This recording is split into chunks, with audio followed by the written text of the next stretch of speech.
പിടിച്ചെടുക്കാൻ ഒരു ആൺതരി പോലും ഇല്ലാത്തവർക്കും ഈ ഭീരുക്കളെ വെച്ച് അവൻ എന്തുണ്ടാക്കാനാ? ശരിയാണ് സാർ, അങ്ങ് പറഞ്ഞതുപോലെ ഞങ്ങൾ ഭീരുക്കളായിരുന്നു. ശക്തിയില്ലായിരുന്നു, വിശ്വാസമില്ലായിരുന്നു. മരണം ഞങ്ങളുടെ മേൽ ചുവട് വെച്ചിരുന്നു. പക്ഷേ ഞങ്ങളുടെ ശത്രുവിനെ മാരിയമ്മന്റെ മുന്നിൽ വെച്ച് അവൻ കഴുത്തറത്തില്ലേ?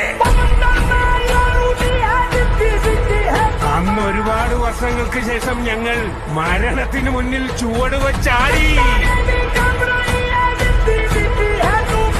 അവൻ വാള് വീശി വന്നപ്പോ ഒരു കാറ്റുയർന്നു സാർ. ആ കാറ്റിന് ഞായറാഴ്ചയിലുള്ള എല്ലാവരുടെയും ജീവശ്വാസമാണ്. നിങ്ങൾക്കൊരു ഉപദേശം തരാം. ഒരു കാലത്തും നിങ്ങൾ അയാളെ എതിർത്ത് നിൽക്കാൻ പോകരുത് സാർ. ിൽ